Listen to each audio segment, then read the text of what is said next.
What's going on, guys? Welcome back to this channel.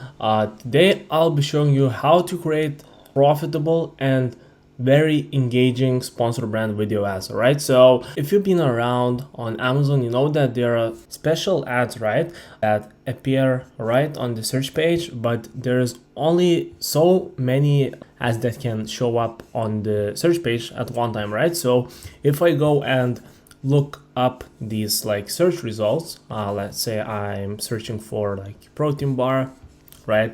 You'll see that at the very top there's the competitor who's actually showcasing multiple products, right? So they have like different variations of the same product, and they want to highlight all of these products one by one in the same super engaging video ad, right? As you can see, there's a lot of motion. The camera is moving back and forth, so it's very engaging, right? As you can see, it's zooming in, zooming out. So if you have like a beautiful creative, actually you can incorporate that in your ad, right? And you'll be driving clicks to your listing very effectively, right? So this is just one example of like how these ads look on the search page. If I scroll further down the page, you'll see that there's one more ad right here. This competitor is actually showcasing their like keto bar, and it's actually going through the angle of highlighting the product benefits, and their unique value proposition. As you can see, if we take a look, it's showcasing that, okay, it's keto certified, no added sugar, it's a plant-based protein bar. So it's just really trying to hone in on the benefits, and the value that this product provides. That's how these products look like on the page. Now I want to actually give you a little bit context. As you can see, we are running sponsored brand video ad for one of our clients, and these are like the results that we were able to achieve, right? So 35% ACOS, which is considered pretty well, assuming that considering that these ads are usually more expensive than some of these other regular sponsor product campaigns that are less expensive, right? So these are like the results, but the important thing to note is that the results will be dependent based on how engaging and relevant the creative is to your audience, and how the audience is actually resonating with your creative, right? So depending on the quality of your creative and the relevancy, the results will vary, right? So keep that in mind. Without further ado, I think we can hop right into how to set up these campaigns, okay? So once you go to the ad console, click create a campaign, and you want to select sponsor brand. Okay, and I want to include a few different things in my campaign name. So first, I want to put in the product name, so cargo bag, right? Then SBV, which stands for the sponsor brand video campaign. It's just a good practice to include that or specify the campaign name, so we know that, okay, this campaign has this kind of like purpose. And then I will be targeting like exact matchup keywords, so I want to add that in as well. Okay, and I see that the campaign name already exists, so let's just add a number. A few things you want to call out, so this is the product name, right? Then we want to add or specify the campaign name and what keywords we are targeting here. Okay, you want to scroll down and you want to select like pick a budget for this campaign. So we can begin with $50, right? And the good thing is that, okay, we are not exactly sure what kind of performance we'll get out of this campaign, right? So we don't want to really like set a huge budget. We want to start with like a small budget and then bump it up, or based on the results and based on the performance, we can increase this budget and adjust it like over time. So that's like a nice part about the fact that we can go back, revisit the campaign, and depending on the performance or the results that it's bringing in, we can adjust this budget accordingly. So that's a great thing. Okay, as you scroll down, you'll have to choose a goal, right? So what is the optimization goal? We got two goals. One is drive page visits and another one is grow brand impression share.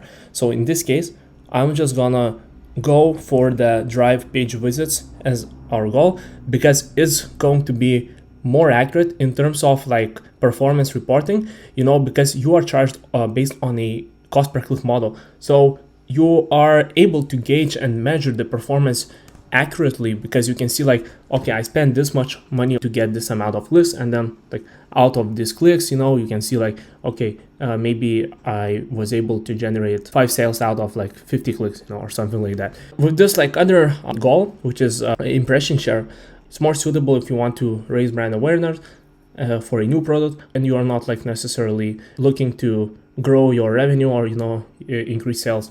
It's just for improving your brand awareness. You will be charged based on a VCPM model. So for every 1,000 impressions, we will get charged a certain fee. It's not very accurate, because even though the customer might like see that and they don't click like on that, we will still get charged the fee, you know. So that's why I would not recommend you to go with brand impression share. So we'll stick to page visits. Okay, you want to turn off automated bidding, then you want to set the custom bid adjustment to 0. Okay, because we don't want to allow Amazon to optimize bids for any placement, right? And just rely on Amazon, you know, suggesting these bids.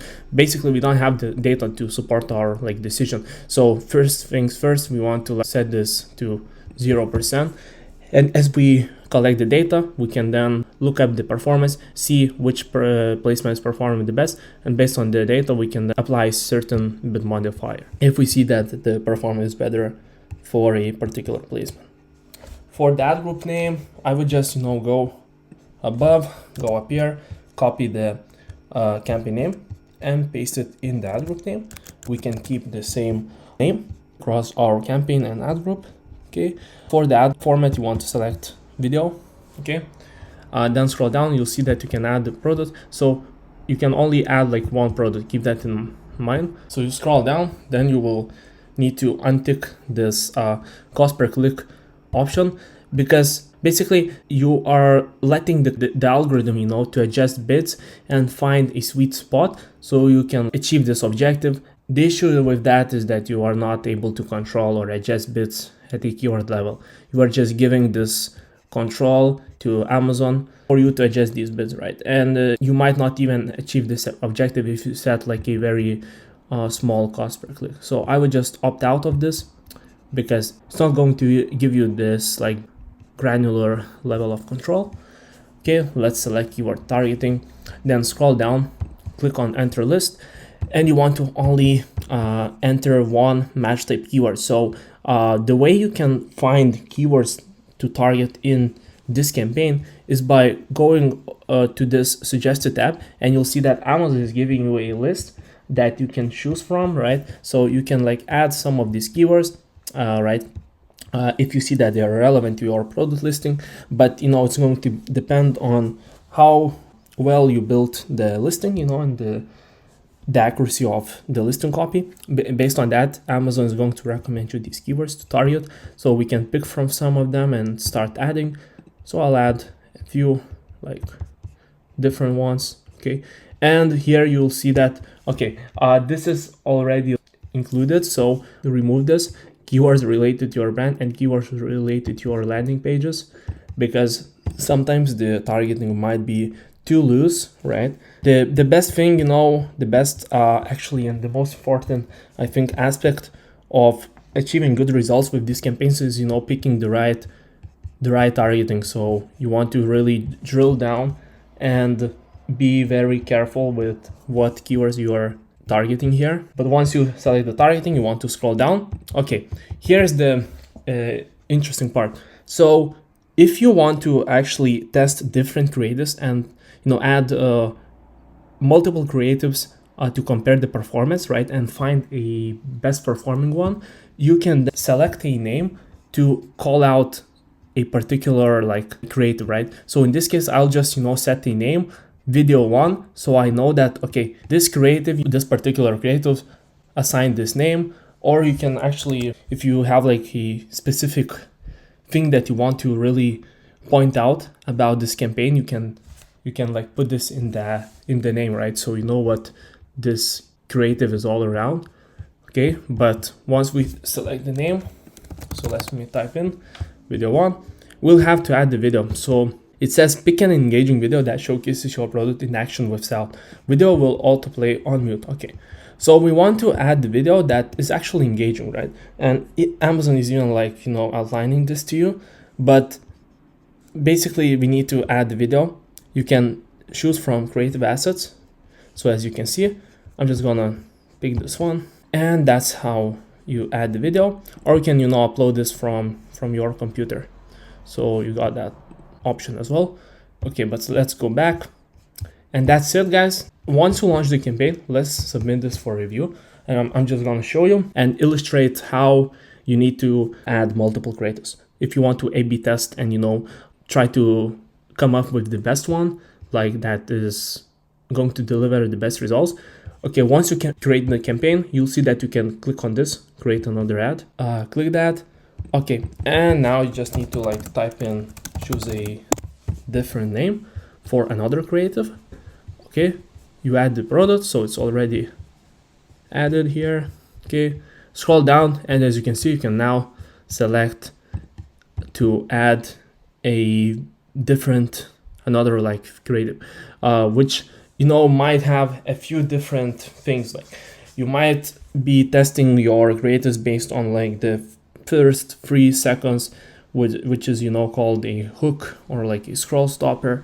You might be looking at different captions to see, okay, which captions the audience resonates better with, right? You can do a ton of different things. The creativity is the limit here, but you can upload 5, 7, 10 creatives, and that's how you can really do a granular analysis and try to figure out which creative is performing the best. So once you gather the data, you can then stick to one creative that is proven to produce the best results based on the performance, and ROI and all of those different metrics.